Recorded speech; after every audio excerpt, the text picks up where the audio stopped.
Welcome back, 7 Days to Die fans. This is Zith, and today I want to cover a tool chain that you could use to make entities and import them into 7 Days to Die. And this is all using free software that is available on the internet. So the slide in front of you basically shows a couple of paths that you could choose to take. A lot of people take the top option, which is you can buy a already rigged and animated character. Unity Store sells those, and there's some other sources. And then you take that and you load that asset into Unity, tweak it up, and then use STX to import it into 7 Days to Die. Another choice is to just find a 3D model on the internet that's completely unrigged. It's just a 3D model. And then you can rig that in Mixamo, which is a tool I've shown you before in other videos, but we'll probably cover that again in this one. And then within Mixamo, not only can you rig it, which is add bones to that 3D model, but you can animate those bones in the same tool, and then again push that to the end of the tool chain. Two more options I want to cover, and I will cover those today, which be there's a program called Fuse, which it was bought by Adobe. Fuse is available on Steam. It's called Fuse 1.3, or on the Adobe CC website, and that's Fuse 1.4. And I'll cover that in a little bit. Once you've created your custom character, then you can go ahead and rig it in Mixamo, animate it, and so on and so forth. With Make Human, you have the option of creating the character in Make Human and then rigging it in Mixamo and following that same chain. But it also has its own rigging utility in it. It has a number of different custom rigs that you can assign to it. The one that I think is most useful right now for the 7 Days to Die's fans are to use, there's a series of about 3,500 animations that are motion capture animations that were developed by Carnegie Mellon University, and they're free on the Unity website. There's 3 different downloads to download them all. But you can then take that export out of Make Human in a Carnegie Mellon University compatible rig, and then use those free animations within the Unity environment. And again, following the tool chain. What I won't cover down here is down the bottom. There's another tool that is a kind of a fork of Make Human by one of the authors, Manuel Bastoni, and he created a plugin which is very much like Make Human, a bit more powerful, but it plugs into Blender. So if you're a Blender person, you can go ahead and use that tool. You can go ahead and rig right in there, right in the tool, and then continue animating in through the chain, or you can stop the process and use a tool called Rigify, which is another plug-in Blender, which is very, very popular for rigging and then animating models. So that's a quick free tool chains that you can choose. I'm going to cover the Fuse and Make Human one in this part of the video, and so let's go ahead and get started. First, let's use the Fuse. Here's Fuse. Again, it's 1.3. It's available on Steam. You download it just like any other Steam app, and you run it. So this is the opening screen. The first thing you want to do is assemble an entity. So over here you have your characters. You could pick let's see, a zombie perhaps. Yeah, we're in a zombie game. Why not? Let's take a fit zombie. So we're going to pick the zombie head, and you see it puts it right on the screen there for you. Now it will go ahead and give you the next body part, and we're going to stick with the same body part. We will pick the fit body here, and well, we'll go ahead and pick B here. You can pick B or A, they'll both work, and we'll give them an A arm. And there we go. It's a little chunky, but looks very zombie-ish. Okay, that's basically, we have now assembled the zombie, and you can go back, and if you want to change your mind, you can pick any of these and keep cycling through that. The next step, you move over to customize. And now you have a lot of sliders here for the upper arms, shoulders, wrists, hands, forearms, and so on like that. And you can pick let's say we could just like make the bicep a little bigger and so on. So it's just a slider baked technology. I'm not going to cover this really quick. This isn't a tutorial for this, but you can make expressions. You can make the zombie angrier and open up the mouth and so on. And you can do the same thing for make the head shape, teeth, torso, so on like that. So once you have all that done, you want to put a little clothing on the zombie. So it has some built-in clothes here. So we can give it a backless halter top, and let's put some pants on it, some shoes, pants, and we can give her a hat. Nah, no hat. Don't like the hats. Eyewear. Here's some classic shades, and you get the idea here.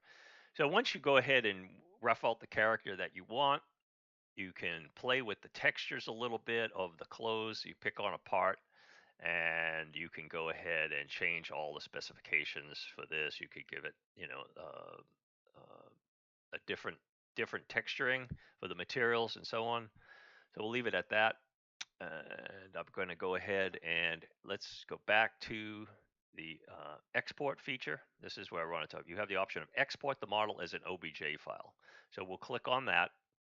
Now let's pay attention to this section here because you have a few choices to make, and that they depend on what you want to do with this model when you're done. So of course we're going to export it. I click on triangular mesh because the mesh in here are polygon meshes, and you don't have to check that box. Unity will take that and convert it into the quads into triangles for you. But you can have this program do that for you as well. You can also combine your diffuse base texture with spectacular. That's kind of useful if you're only going to use legacy bump diffuse or diffuse. You might want to get the highlights added into the base texture since you're not going to use a spec texture in the game. Remove occluded polygons. That's good to cut down the number of polys. If you're hidden behind clothes, why try to render them? And this is an option, pack textures and UVs. So if that's unchecked, it's going to give you an individual texture for like every piece of clothing rather than moving them into essentially all the textures into one texture.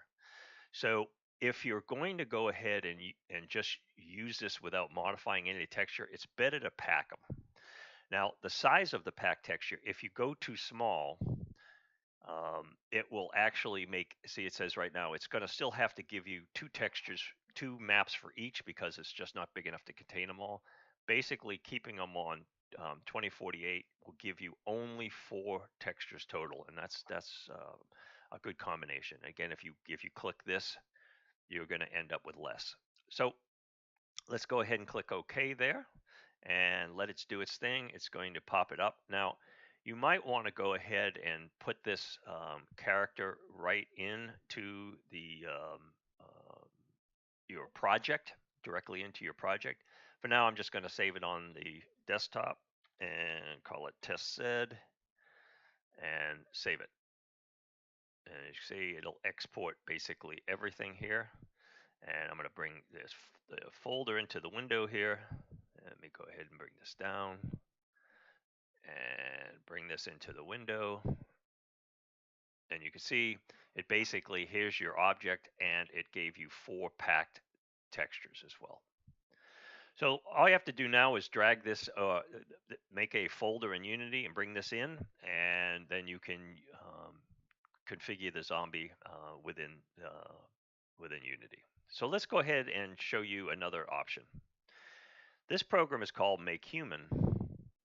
And this is what Make Human looks like when it starts up. It basically gives you a default avatar, which you then can go and start customizing. So the next tab, you can adjust the gender, male to female. The age, you can make it an old man, or you can make a baby out of it. Well, somewhere in here. You can make it more or less muscular and change the weight. So let's make a big dude here, muscle dude, who's like me, old, and then you can tweak the proportions and so on and so forth. Yeah, it's like that, and you can also affect the race sliders. So on gender, if you had a female, you can mess with the breast size and so on and so forth. We might want to get this guy. No, it's not going to work on a male. Okay, we'll have to add his pecs somewhere else. You can now mess the face. I can make the face a little bit younger. I can make it a little more ovally, and whatever. Um, Same thing with the torso. You can adjust every aspect of the torso, the arms and legs, the fingers. You could completely randomize the whole thing. And there's some tweaks to, like, if you're getting some seam ripping on the neck, you can go ahead and tweak that a little bit. And this guy will have him have almost no neck. So there's some of the things you could do there. Now, once you've got the actual base model the way you want it, before we do that, I just want to show you a couple of settings up here. This shows you the grid of all the polys that are in this model. There is a smoothing option, um, which allows you to increase that. I don't, unless you're really unhappy with it, I say don't use that, because less polys mean less tries, and less tries mean less strain on the game engine. So we'll leave it at that for now. Let me get rid of that, and we'll make that. Okay, so now we're back to where we were. Let's go ahead and talk. The Geometries tab essentially allows you now to dress this puppy up. So we can put some clothes on him. This guy probably would wear something like this, and it might have some MMA gloves on.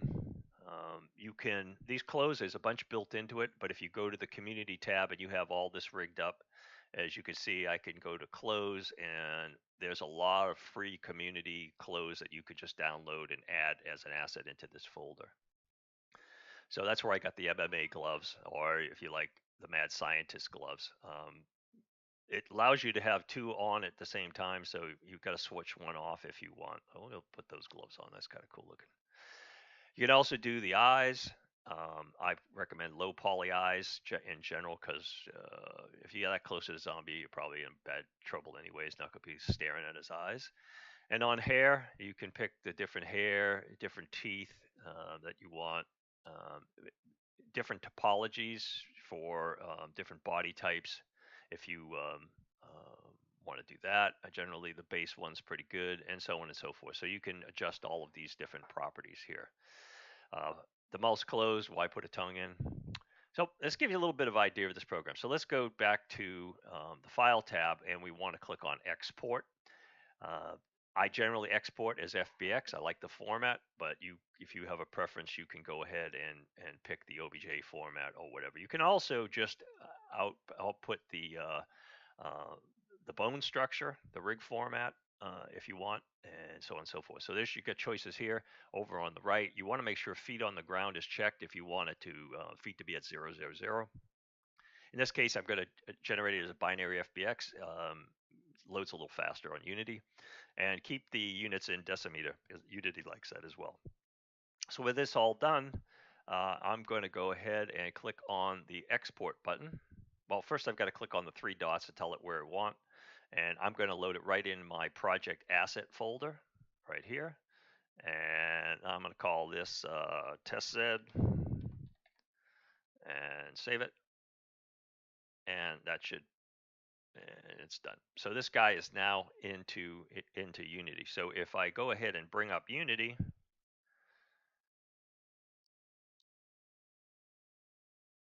there's Unity. If I look in my asset folder, there's TestZ. I'll give you a quick look at, oh, let's not do that. Let's just drag this into there. And there's the guy I just made. And you see, he doesn't look too bad. I'll take a look. See, there's no real significant tearing on there. And so there's a guy now that you can go ahead and toss on well, I won't cover mocap, but basically, if you were to drag in the standard human mech template, this guy would automatically start animating, and we're not rigged up, so that's all right. But this guy here, if we were to go here and here, and you see there is no animator on there. So if we were to put the animator on that we have used, it would again look something like this one here. This is a make human one that I pulled in, and you can go ahead, and it uses a Carnegie Mellon animation. I don't know what that was. I just randomly picked one out, but that's a Carnegie Mellon animation. It's directly on that CMU rig. So again, there's 3,500 free ones. You can do what you want. This one goes on a while, but you would slice it up and give it whatever you want.